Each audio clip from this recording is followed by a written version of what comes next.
ओम नमो भगवते वासुदेवाय नमः। जय श्री राधे कृष्णा। आप सभी पर भगवान लक्ष्मी नारायण की कृपा सदा सर्वदा बनी रहे। आज की वीडियो में आप श्रवण करेंगे आषाढ़ मास महात्म्य के अध्याय 14 की कथा। श्री भगवान ने ब्राह्मण से कहा, निष्पाप ब्राह्मण, तुम्हारी बुद्धि में सदा उत्तम विचार जागृत रहता है, इसलिए तुम मेरे धाम में आकर मेरे ही समान दिव्य भोगों का उपभोग करोगे। किंतु तुम्हारे माता पिता तुमसे आदर नहीं पा रहे हैं, अतः पहले माता पिता की पूजा करो, इसके बाद मेरे स्वरूप को प्राप्त हो सकोगे।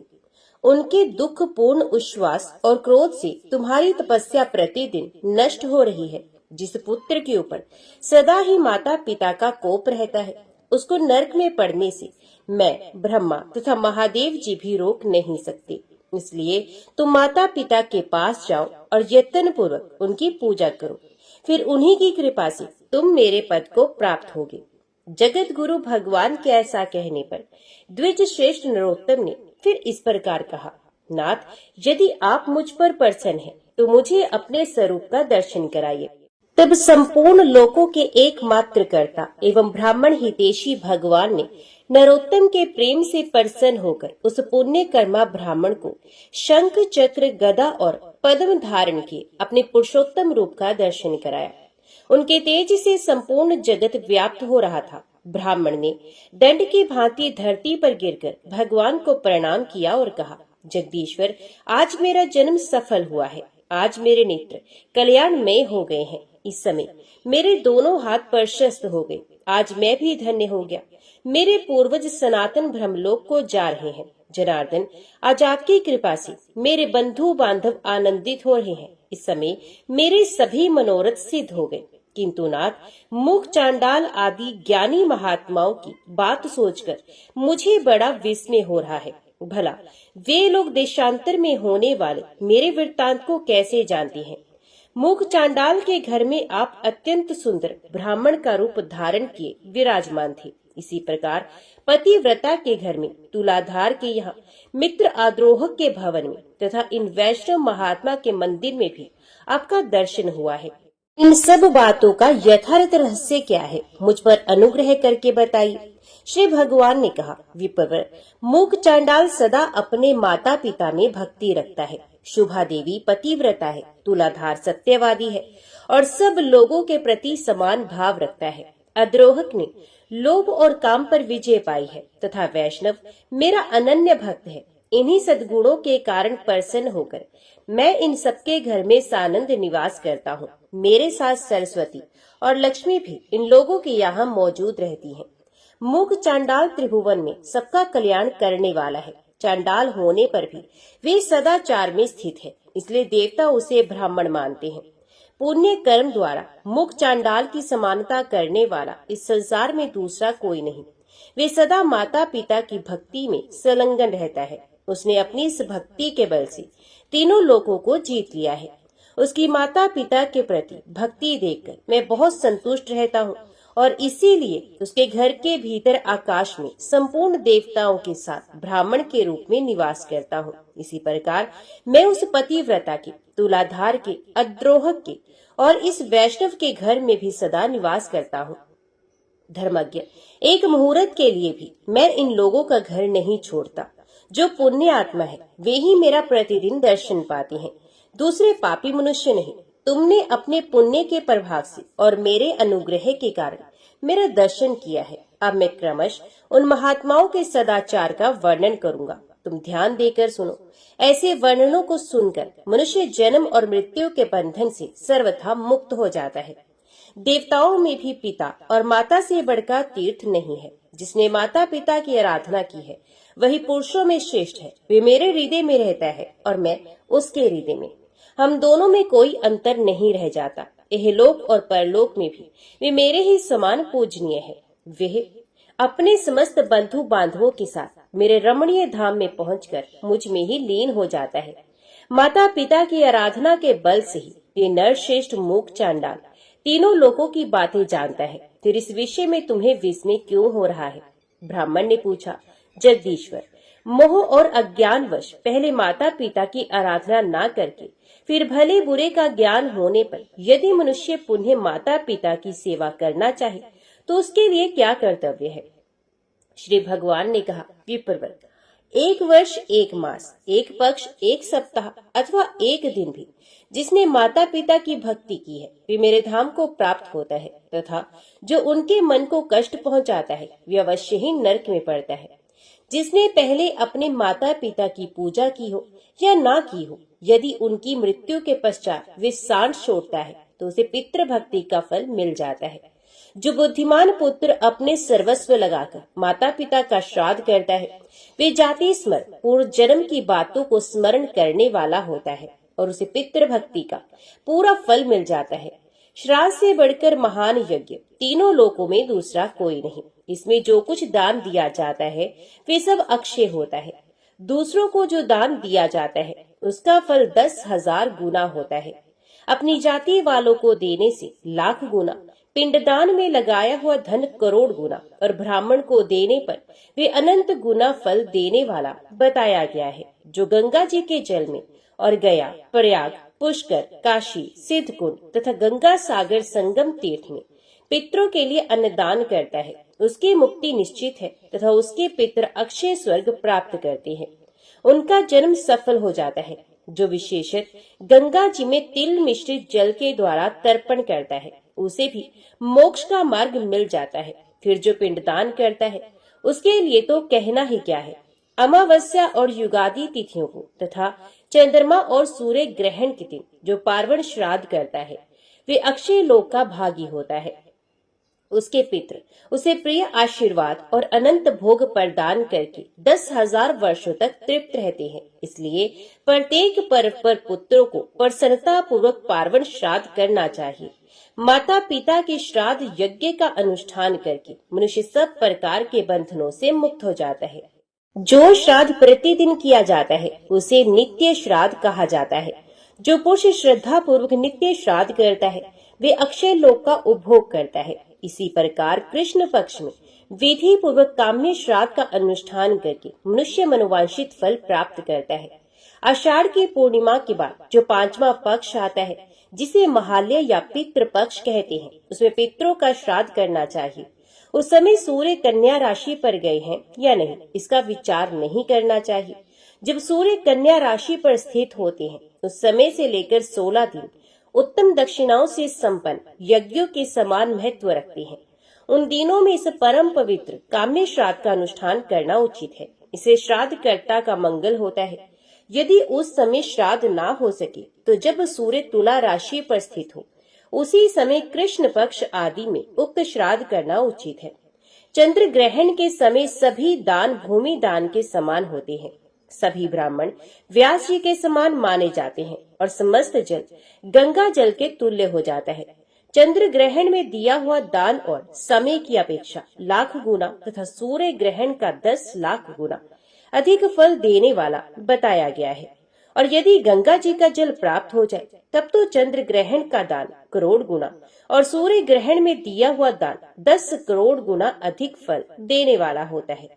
विधि पूर्वक 1 लाख गोदान करने से जो फल प्राप्त होता है वे चंद्र ग्रहण के समय गंगा जी में स्नान करने से मिल जाता है।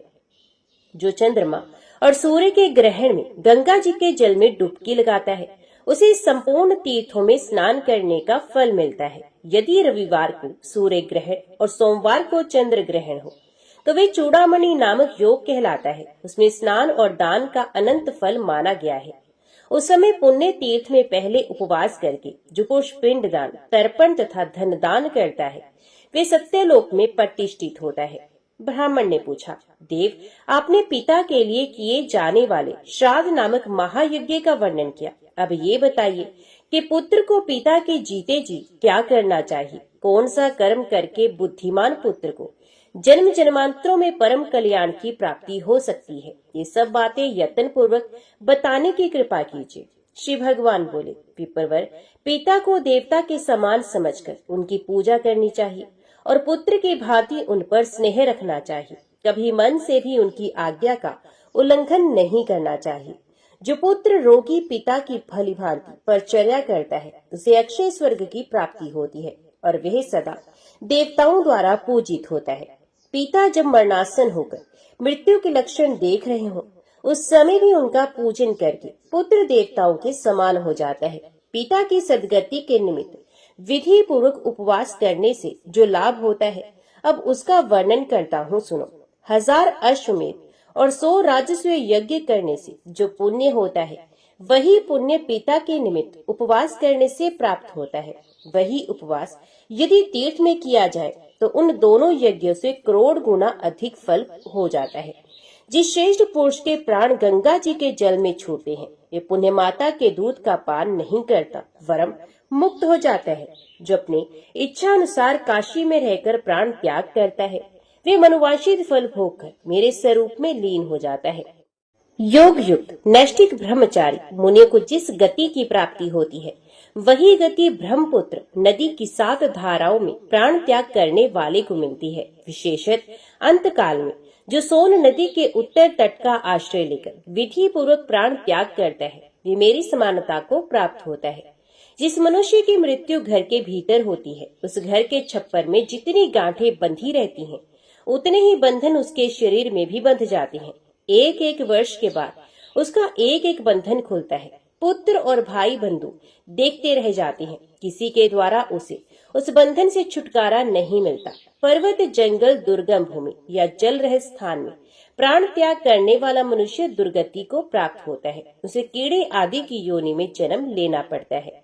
जिस मरे हुए व्यक्ति के शव का दाह संस्कार मृत्यु के दूसरे दिन होता है वे 60,000 वर्षों तक कुंभी पाक नरक में पड़ा रहता है। जो मनुष्य अस्पृश्य का स्पर्श करके या पतित अवस्था में प्राण त्याग करता है वे चिरकाल तक नरक में निवास करके मलेच्छ योनि में जन्म लेता है। पुण्य से अथवा पुण्य कर्मों का अनुष्ठान करने से मृत्यु लोक निवासी सब मनुष्यों की मृत्यु के समय जैसी बुद्धि होती है वैसी ही गति उन्हें प्राप्त होती है। पिता के मरने पर जो बलवान पुत्र उनके शरीर को कंधे पर ढोता है उसे पग पग पर अश्वमेध यज्ञ का फल प्राप्त होता है। पुत्र को चाहिए कि पिता के शव को चिता पर रखकर विधि पूर्वक मंत्र उच्चारण करते हुए पहले उसके मुख में आग दे, उसके बाद संपूर्ण शरीर का दाह करे। उस समय इस प्रकार कहे, जो लोभ मोह से युक्त तथा पाप पुण्य से आच्छादित थे उन पिताजी के शव का इसके संपूर्ण अंगों का मैं दाह करता हूँ। वे दिव्य लोकों में जाए। इस प्रकार दाह करके पुत्र अस्थि संचय के लिए कुछ दिन प्रतीक्षा में व्यतीत करे, फिर यथा समय अस्थि संचय करके 10वां दिन आने पर स्नान कर गीले वस्त्र का परित्याग करे। फिर विद्वान पुरुष 11वें दिन एकादश शाह श्राद्ध करे और प्रेत के शरीर की पुष्टि के लिए एक ब्राह्मण को भोजन कराए। ब्राह्मण ने पूछा, केशव, तपस्वी, वनवासी और गृहस्थ ब्राह्मण यदि धन से हीन हो तो उसका पितृ कार्य कैसे हो सकता है? श्री भगवान ने कहा, जो तृण और काष्ठ का उपार्जन करके अथवा कोड़ी कोड़ी मांगकर पितृ कार्य करता है उसके कर्म का लाख गुना अधिक फल होता है। कुछ भी ना हो तो पिता की तिथि आने पर जो मनुष्य केवल गौ को घास खिला देता है उसे पिंडदान से भी अधिक फल प्राप्त होता है। पूर्व काल की बात है, विराट देश में एक अत्यंत दीन मनुष्य रहता था। एक दिन पिता की तिथि आने पर वे बहुत रोया। रोने का कारण ये था कि उसके पास श्राद्ध उपयोगी सभी वस्तुओं का अभाव था। बहुत देर तक रोने के पश्चात उसने किसी विद्वान ब्राह्मण से पूछा, ब्राह्मण, आज मेरे पिताजी की तिथि है किंतु मेरे पास धन के नाम पर कोड़ी भी नहीं है। ऐसी दशा में क्या करने से मेरा हित होगा? आप मुझे ऐसा उपदेश दीजिए जिससे मैं धर्म में स्थित रह सकूं। विद्वान ब्राह्मण ने कहा, तात, इस समय कुतप नामक मुहूर्त बीत रहा है। तुम शीघ्र ही वन में जाओ और पितरों के उद्देश्य से घास लाकर गौ को खिला दो। तदंतर ब्राह्मण के उपदेश से वे वन में गया और घास का बोझा लेकर बड़े हर्ष के साथ पिता की तृप्ति के लिए उसे गौ को खिला दिया। इस पुण्य के प्रभाव से वे देवलोक को चला गया। पितृ यज्ञ से बढ़कर दूसरा कोई धर्म नहीं, इसलिए पूर्ण प्रयत्न करके अपनी शक्ति के अनुसार मत्सर्य भाव का त्याग करके श्राद्ध करना चाहिए। मनुष्य लोगों के सामने इस धर्म संतान धर्म का विस्तार करने वाले अध्याय का पाठ करता है उसे प्रत्येक लोक में गंगा जी के जल में स्नान करने का फल प्राप्त होता है। जिसने प्रत्येक जन्म में महापातकों का संग्रह किया हो, उसका वे सारा संग्रह इस अध्याय का एक बार पाठ या श्रवण करने पर नष्ट हो जाता है। नरोत्तम ने पूछा, नाथ, पतिव्रता स्त्री मेरे बीते हुए वृत्तांत को कैसे जानती है, उसका प्रभाव कैसा है, ये सब बताने की कृपा करें। श्री भगवान बोले, वत्स, मैं ये बात तुम्हें पहले बता चुका हूँ, किंतु फिर यदि सुनने का कौतूहल हो रहा है तो सुनो। तुम्हारे मन में जो कुछ प्रश्न है सबका उत्तर दे रहा हूँ। जो स्त्री पतिव्रता होती है, पति को प्राण के समान समझती है और सदा पति के हित साधन में संलग्न रहती है, वे देवताओं और ब्रह्मवादी मुनियों की भी पूज्य होती है। जो नारी एक ही पुरुष की सेवा स्वीकार करती है, दूसरे की ओर दृष्टि भी नहीं डालती, वे संसार में परम पूजनीय मानी गई है। तात प्राचीन काल की बात है। मध्य देश में एक अत्यंत शोभायमान नगरी थी। उसमें एक पतिव्रता ब्राह्मणी रहती थी। उसका नाम था शैव्या। उसका पति पूर्व जन्म के पाप से कोढ़ी हो गया था। उसके शरीर में अनेकों घाव हो गए थे जो बराबर बहते रहते थे। शैव्या अपने ऐसे पति की सेवा में सदा संलग्न रहती थी। पति के मन में जो इच्छा होती उसे वह अपनी शक्ति के अनुसार अवश्य पूर्ण करती थी। प्रतिदिन देवता की भांति स्वामी की पूजा करती और दोष बुद्धि त्याग कर उसके प्रति विशेष स्नेह रखती थी। एक दिन उसके पति ने सड़क से जाती हुई एक परम सुंदरी वैश्या को देखा। उस पर दृष्टि पड़ते ही वे अत्यंत मोह के वशीभूत हो गया। उसकी चेतना पर कामदेव ने पूरा अधिकार कर लिया। वे दीर्घ काल तक लंबी सांस खींचता रहा और अंत में वे उदास हो गया। उसका उच्छ्वास सुनकर पतिव्रता घर से बाहर आई। अपने पति से पूछने लगी, हे नाथ, आप उदास क्यों हो गए? अपनी लंबी सांस कैसे खींची? प्रभु, आपको जो प्रिय हो वे कार्य मुझे बताइए। वे करने योग्य हो या ना हो, मैं आपके प्रिय कार्य को अवश्य पूर्ण करूंगी। एकमात्र आप ही मेरे गुरु हैं, प्रियतम हैं। पत्नी के इस प्रकार पूछने पर उसके पति ने कहा, प्रिय, उस कार्य को न तुम ही पूर्ण कर सकती हो और न मैं ही, अतः व्यर्थ बात करना उचित नहीं। पतिव्रता बोली, नाथ, मुझे विश्वास है मैं आपका मनोरथ जानकर उस कार्य को सिद्ध कर सकूंगी। आप मुझे आज्ञा दीजिए। जिस किसी उपाय से हो सके मुझे आपका कार्य सिद्ध करना है। यदि आपके दुष्कर कार्य को मैं यत्न करके पूर्ण कर सकूं, तो इस लोक और परलोक में भी मेरा परम कल्याण होगा। कोढ़ी ने कहा, साध्वी, अभी अभी इस मार्ग से एक परम सुंदरी वैश्या जा रही थी। उसका शरीर सब ओर से मनोरम था। उसे देखकर मेरा हृदय काम अग्नि से दग्ध हो रहा है। यदि तुम्हारी कृपा से मैं उस नव यौवना को प्राप्त कर सकूं, तो मेरा जन्म सफल हो जाएगा। देवी, तुम उसे मिलाकर मेरा हित साधन करो। पति की कही हुई बात सुनकर पतिव्रता बोली, प्रभु, इस समय धैर्य रखिए, मैं यथाशक्ति आपका कार्य सिद्ध करूंगी। ये कहकर पतिव्रता ने मन ही मन कुछ विचार किया और रात्रि के अंतिम भाग उस काल में उठकर वे गोबर और झाड़ू ले तुरंत ही चल दी। जाते समय उसके मन में बड़ी प्रसन्नता थी। वैश्या के घर पहुंचकर उसने उसके आंगन और गली कूचे में झाड़ू लगाई तथा गोबर से लीप पोत कर लोगों की दृष्टि पड़ने के भय से वे शीघ्रता पूर्वक अपने घर लौट आई। इस प्रकार लगातार 3 दिनों तक पतिव्रता ने वैश्या के घर में झाड़ू देने और लीपने का काम किया। उधर वह वैश्या अपने दास दासियों से पूछने लगी, आज आंगन की इतनी बढ़िया सफाई किसने की है? सेवकों ने परस्पर विचार करके वैश्या से कहा, भद्रे, घर की सफाई का यह काम हम लोगों ने तो किया ही नहीं। ये सुनकर वैश्या को बड़ा विस्मय हुआ। उसने बहुत देर तक इसके विषय में विचार किया और रात्रि बीतने पर ज्यों ही वे उठी तो उसकी दृष्टि उस पतिव्रता ब्राह्मणी पर पड़ी। वे पुण्य टहल बजाने के लिए आई थी। उस परम साध्वी पतिव्रता ब्राह्मणी को देखकर, हाय हाय, आप ये क्या करती हैं? क्षमा कीजिए, रहने दीजिए। ये कहती हुई वैश्या ने उसके पैर पकड़ लिए और पुनः कहा, पतिव्रते, आप मेरी आयु, शरीर, संपत्ति, यश तथा कीर्ति, इन सबका विनाश करने के लिए ऐसी चेष्टा कर रही हैं। साध्वी, आप जो वस्तु मांगी उसे निश्चय दूंगी। ये बात मैं दृढ़ निश्चय के साथ कह रही हूँ। स्वर्ण, रतन, मणि, वस्त्र तथा और भी जिस किसी वस्तु की आपके मन में अभिलाषा हो उसे मांग लीजिए। तब पतिव्रता ने उस वैश्या से कहा, मुझे धन की आवश्यकता नहीं है, तुम्ही से कुछ काम है। यदि करो तो उसे बताओ। उस कार्य की सिद्धि होने पर ही मेरे हृदय में संतोष होगा और तभी मैं ये समझूंगी कि तुमने इस समय मेरा सारा मनोरथ पूर्ण कर दिया।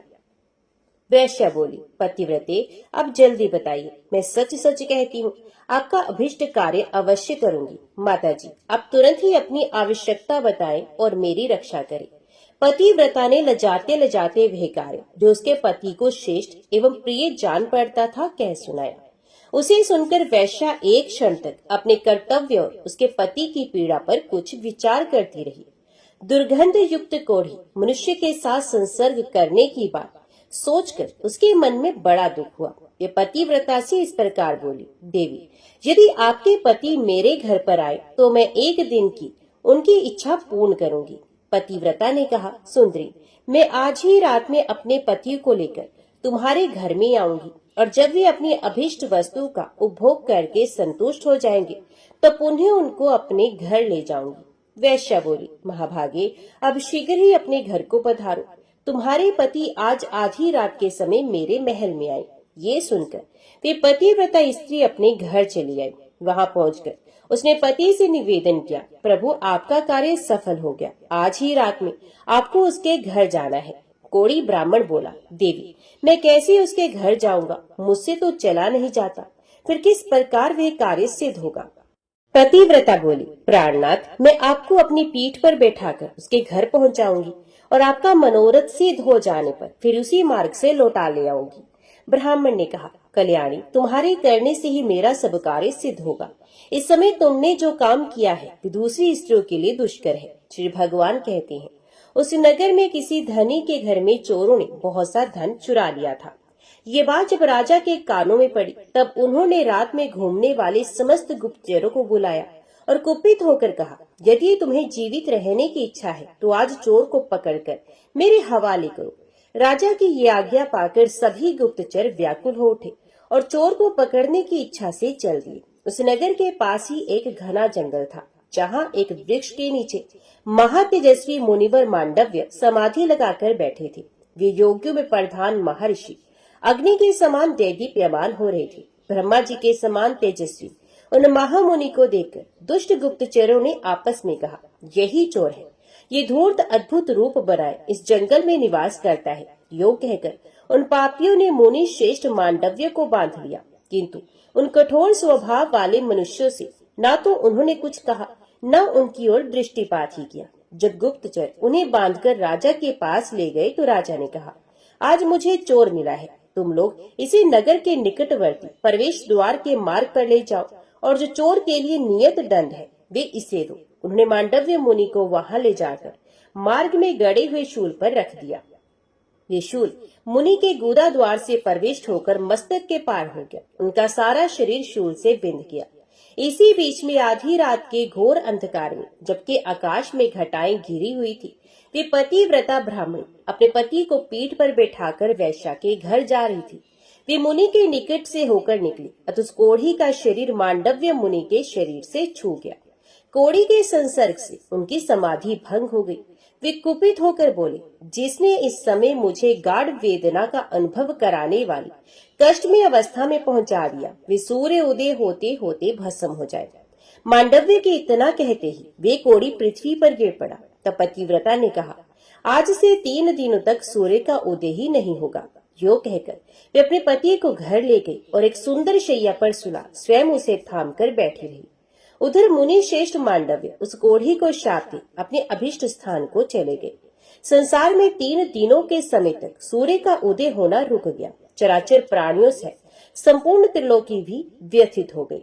ये देख समस्त देवता इंद्र को आगे करके ब्रह्मा जी के पास गए और सूर्य उदय न होने का समाचार निवेदन करते हुए बोले, भगवान, सूर्य के उदय न होने का क्या कारण है, ये हमारी समझ में नहीं आ रहा। इस समय आप जो उचित हो करें। उनकी बात सुनकर ब्रह्मा जी ने पतिव्रता ब्राह्मणी और मांडव्य मुनि का सारा वृत्तांत कह सुनाया। तदंतर देवता विमानों पर आरूढ़ हो प्रजापति को आगे करके शीघ्र ही पृथ्वी पर उस कोढ़ी ब्राह्मण के घर के पास गए। उनके विमानों की कांति तथा मुनियों के तेज से पतिव्रता के घर के भीतर सैकड़ों सूर्यों का सा प्रकाश हो गया। उस समय हंस के समान तेजस्वी विमानों द्वारा आए हुए देवताओं को पतिव्रता ने देखा। वे अपने पति के समीप लेटी हुई थी। ब्रह्मा जी ने उसे संबोधित करके कहा, माता, संपूर्ण देवताओं, ब्राह्मणों और गो आदि प्राणियों की जिससे मृत्यु होने की संभावना है, ऐसा कार्य तुम्हें क्यों कर पसंद आया? सूर्य उदय के विरुद्ध जो तुम्हारा क्रोध है उसे त्याग दो। पतिव्रता बोली, भगवान, एकमात्र पति ही मेरे गुरु हैं। ये मेरे लिए संपूर्ण लोकों से बढ़कर है। सूर्य उदय होते ही मुनि के शाप से उनकी मृत्यु हो जाएगी। इसी हेतु मैंने सूर्य को शाप दिया है। क्रोध, मोह, लोभ, मात्सर्य अथवा काम के वश में होकर मैंने ऐसा नहीं किया है। ब्रह्मा जी ने कहा, माता, जब एक की मृत्यु से तीनों लोगों का हित हो रहा है, ऐसी दशा में तुम्हें बहुत अधिक पुण्य होगा।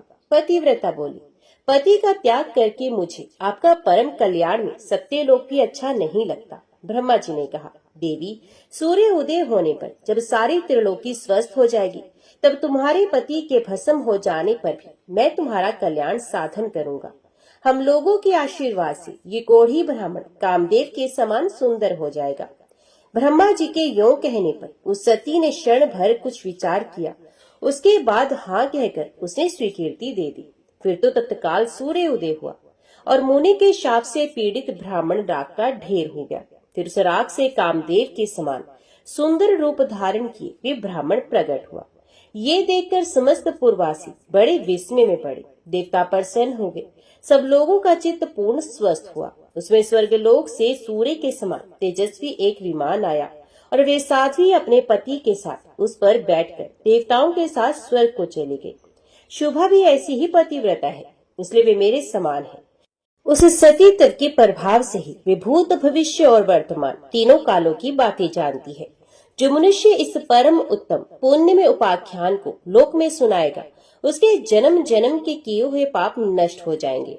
ब्राह्मण ने पूछा, भगवान, मांडव्य मुनि के शरीर में शूल का आघात कैसे लगा तथा पतिव्रता स्त्री के पति को कोढ़ का रोग कैसे हुआ? भगवान श्री विष्णु बोले, मांडव्य मुनि जब बालक थे तब उन्होंने अज्ञान और मोहवश एक झिंगूर के गुदा देश में तिनका डालकर छोड़ दिया था। यद्यपि उन्हें उस समय धर्म का ज्ञान नहीं था, तथापि उस दोष के कारण उन्हें एक दिन और रात वैसा कष्ट भोगना पड़ा। किंतु मांडव्य मुनि ने समाधिस्थ होने के कारण शूलाघात जनित वेदना का पूरी तरह अनुभव नहीं किया। इसी प्रकार पतिव्रता के पति ने भी पूर्व जन्म में एक कोढ़ी ब्राह्मण का वध किया था। इसी से उसके शरीर में दुर्गंध युक्त कोढ़ का रोग उत्पन्न हो गया था। किंतु उसने ब्राह्मण को 4 गोरी दान और 3 कन्या दान किए थे। इसी से उसकी पत्नी पतिव्रता हुई। उस पत्नी के कारण ही वे मेरी समता को प्राप्त हुआ। ब्राह्मण ने कहा, नाथ, यदि पतिव्रता का ऐसा महात्म्य है, तब तो जिस पुरुष की भी स्त्री व्यभिचारिणी ना हो, उसे स्वर्ग की प्राप्ति निश्चित है। सती स्त्री से सबका कल्याण होना चाहिए। भगवान श्री विष्णु बोले, ठीक है, संसार में कुछ स्त्रियां ऐसी उल्टा होती हैं, जो सर्वस्व अर्पण करने वाले पुरुष के प्रतिकूल आचरण करती हैं। उनमें जो सर्वथा आरक्षणीय है, जिसकी दुराचार से रक्षा करना असंभव हो, ऐसी स्त्री को तो मन से भी स्वीकार नहीं करना चाहिए। जो नारी काम के वशीभूत हो जाती है, वे निर्धन, कुरूप, गुणहीन तथा नीच कुल के नौकर पुरुष को भी स्वीकार कर लेती है। मृत्यु तक से संबंध जोड़ने में उसे हिचक नहीं आती। वे गुणवान, कुलीन, अत्यंत धनी, सुंदर और रति कार्य में कुशल पति का भी परित्याग करके नीच पुरुष का सेवन करती है। विप्रवर, इस विषय में उमा नारद संवाद ही दृष्टांत है, क्योंकि नारद जी स्त्रियों की बहुत सी चेष्टाएं जानते हैं। नारद मुनि स्वभाव से ही संसार की प्रत्येक बात जानने की इच्छा रखते हैं। एक बार वे अपने मन में कुछ सोच विचार कर पर्वतों में उत्तम कैलाश गिरी पर गए। वहां उन महात्मा मुनि ने पार्वती जी को प्रणाम करके पूछा, देवी, मैं कामनियों की कुचेष्टाएं जानना चाहता हूँ। मैं इस विषय में बिल्कुल अनजान हूँ और विनीत भाव से प्रश्न कर रहा हूँ, अतः आप मुझे ये बात बताइए। देवी पार्वती ने कहा, नारद, युवती स्त्रियों का चित्त सदा पुरुषों में ही लगा रहता है, इसमें तनिक भी संदेह नहीं। नारी घी से भरे हुए घड़े के समान है और पुरुष दहकते हुए अंगारे के समान। इसलिए घी और अग्नि को एक स्थान पर नहीं रखना चाहिए। जैसे मतवाले हाथी को महावत अंकुश और मुग्दर की सहायता से अपने वश में करता है, उसी प्रकार स्त्रियों का रक्षक उन्हें दंड के बल से ही काबू में रख सकता है। बचपन में पिता, जवानी में पति और बुढ़ापे में पुत्र नारी की रक्षा करता है। उसे कभी स्वतंत्रता नहीं देनी चाहिए। सुंदरी स्त्री को यदि उसकी इच्छा के अनुसार स्वतंत्र छोड़ दिया जाए तो पर पुरुष की प्रार्थना से अधीर होकर वे उसके आदेश के अनुसार व्यभिचार में परवर्त हो जाती है। जैसे तैयार की हुई रसोई पर दृष्टि न रखने से उस पर कोए और कुत्ते अधिकार जमा लेते हैं, उसी प्रकार युवती नारी स्वच्छंद होने पर व्यभिचारिणी हो जाती है। फिर उस उल्टा के संसर्ग से सारा कुल दूषित हो जाता है। पराई बीज से उत्पन्न होने वाला मनुष्य वर्ण संकर कहलाता है। सदाचारिणी स्त्री पितृकुल और पति कुल दोनों कुलों का सम्मान बढ़ाती हुई उन्हें कायम रखती है।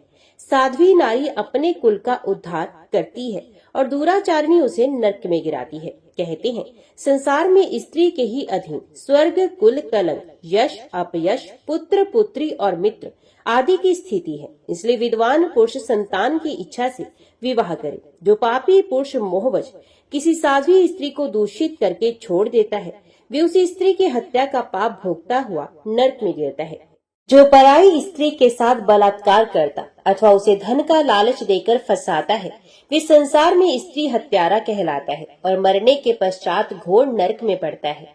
पराई स्त्री का अपहरण करके मनुष्य चांडाल कुल में जन्म लेता है। इसी प्रकार पति के साथ वंचना करने वाली व्यभिचारिणी स्त्री चिरकाल तक नरक भोगकर कोई की योनि में जन्म लेती है और उचिष्ट एवं दुर्गंध युक्त पदार्थ खा खाकर जीवन बिताती है। तदंतर मनुष्य योनि में जन्म लेकर विधवा होती है। जो माता गुरु पत्नी, ब्राह्मणी, राजा की रानी या दूसरी किसी प्रभु पत्नी के साथ समागम करता है, वे अक्षय नरक में गिरता है।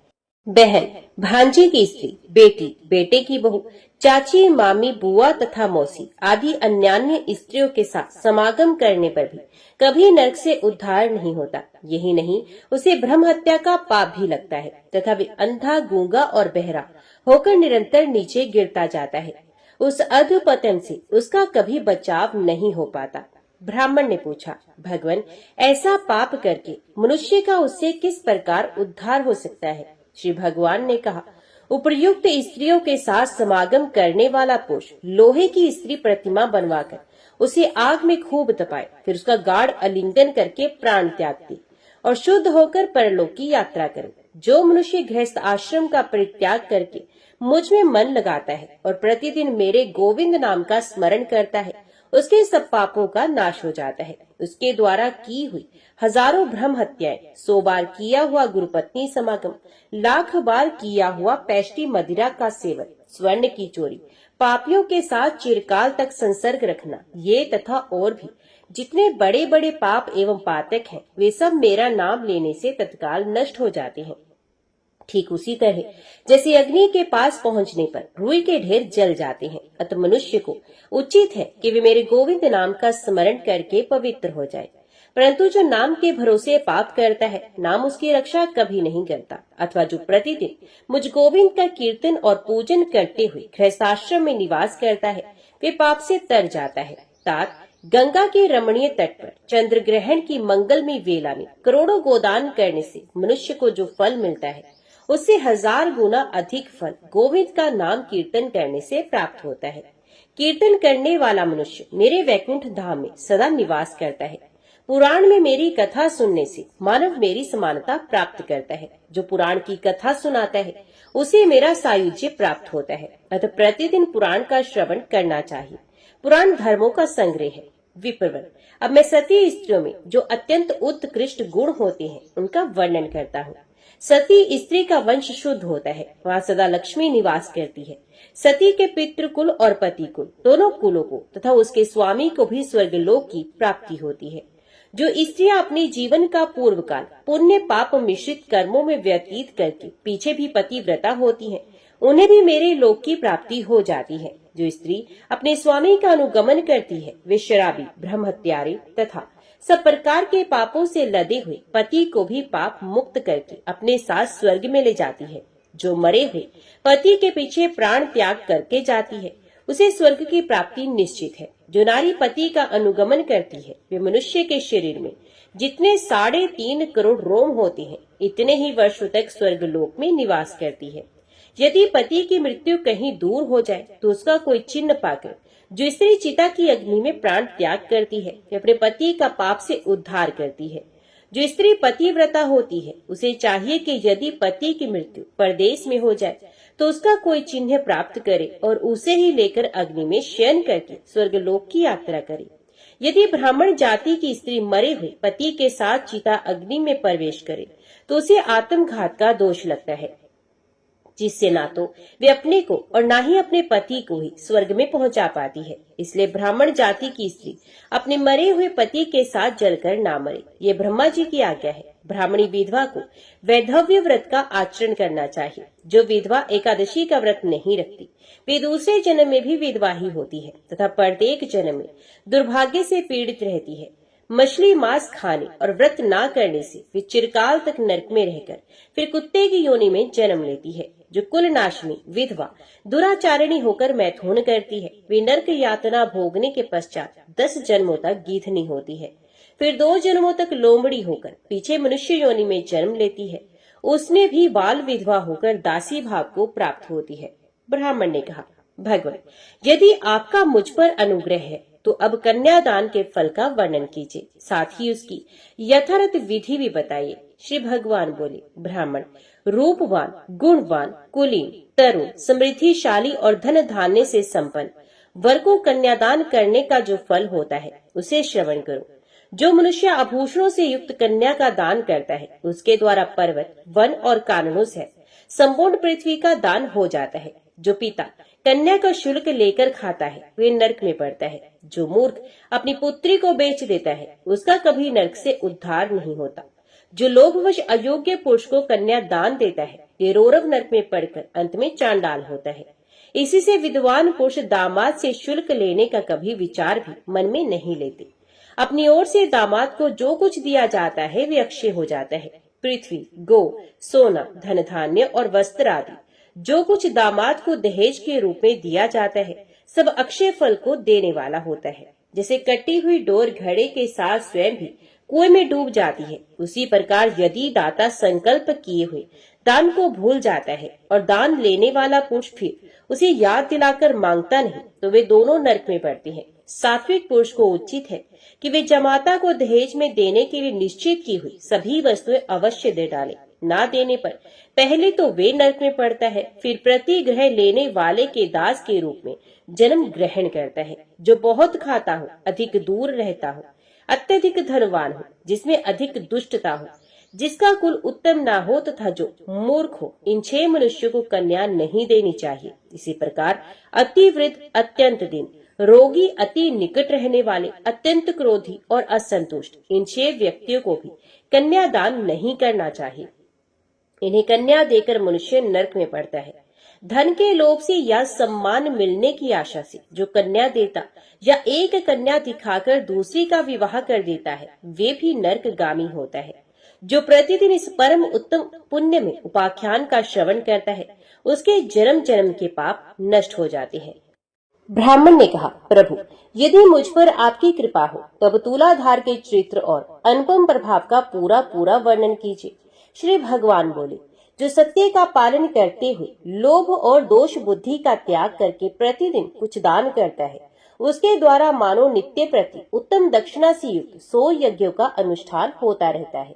सत्य से सूर्य का उदय होता है, सत्य से ही वायु चलती रहती है, सत्य के ही प्रभाव से समुद्र अपनी मर्यादा का उल्लंघन नहीं करता और भगवान कश्यप इस पृथ्वी को अपनी पीठ पर धारण किए रहते हैं। सत्य से ही तीनों लोक और समस्त पर्वत टिके हुए हैं।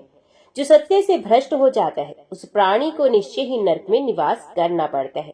जो सत्य वाणी और सत्य कर्म में सदा संलग्न रहता है इसी शरीर से भगवान के धाम में जाकर भगवत स्वरूप हो जाता है। सत्य से ही समस्त ऋषि मुनि मुझे प्राप्त होकर शाश्वत गति में स्थित हुए हैं। सत्य से ही राजा युधिष्ठिर सशरीर स्वर्ग में चले गए। उन समस्त शत्रुओं को जीतकर धर्म के अनुसार लोक का पालन किया। अत्यंत दुर्लभ एवं विशुद्ध राजस्व यज्ञ का अनुष्ठान किया। ये प्रतिदिन 84,000 ब्राह्मणों को भोजन कराते और उनकी इच्छा के अनुसार पर्याप्त धन दान करते थे। जब ये जान लेते कि इनमें से प्रत्येक ब्राह्मण की दरिद्रता दूर हो चुकी है तभी उस ब्राह्मण समुदाय को विदा करते थे। ये सब उनके सत्य का ही प्रभाव था। राजा हरिश्चंद्र सत्य का आश्रय लेने से ही वाहन, परिवार तथा अपने विशुद्ध शरीर के साथ सत्यलोक में प्रतिष्ठित है। इनके सिवा और भी बहुत से राजा, सिद्ध, महर्षि, ज्ञानी और यज्ञकर्ता हो चुके हैं जो कभी सत्य से विचलित नहीं हुए। अतः लोक में जो सत्य परायण लोग हैं वे संसार का उद्धार करने में समर्थ होता है। महात्मा तुलाधार सत्य भाषण में स्थित है। सत्य बोलने के कारण ही इस जगत में उनकी समानता करने वाला दूसरा कोई नहीं है। ये तुलाधार कभी झूठ नहीं बोलते। महंगी और सस्ती सब प्रकार की वस्तुओं के खरीदने बेचने में वे बड़े बुद्धिमान हैं। विशेषतः साक्षी का सत्य वचन ही उत्तम माना गया है। कितने ही साक्षी सत्य भाषण करके अक्षय स्वर्ग को प्राप्त कर चुके हैं। जो वक्ता विद्वान सभा में पहुंचकर सत्य बोलता है वे ब्रह्मा जी के धाम को, जो अन्यान्य यज्ञों द्वारा दुर्लभ है, प्राप्त होता है। जो सभा में सत्य भाषण करता है उसे अश्वमेध यज्ञ का फल मिलता है। लोभ और द्वेषवश झूठ बोलने से मनुष्य रोरव नरक में पड़ता है। तुलाधार सबके साक्षी हैं। वे मनुष्य में साक्षात सूर्य ही हैं। विशेष बात ये है कि लोभ का परित्याग कर देने के कारण मनुष्य स्वर्ग में देवता होता है। ओम नमो भगवते वासुदेवाय नमः। जय श्री राधे कृष्ण।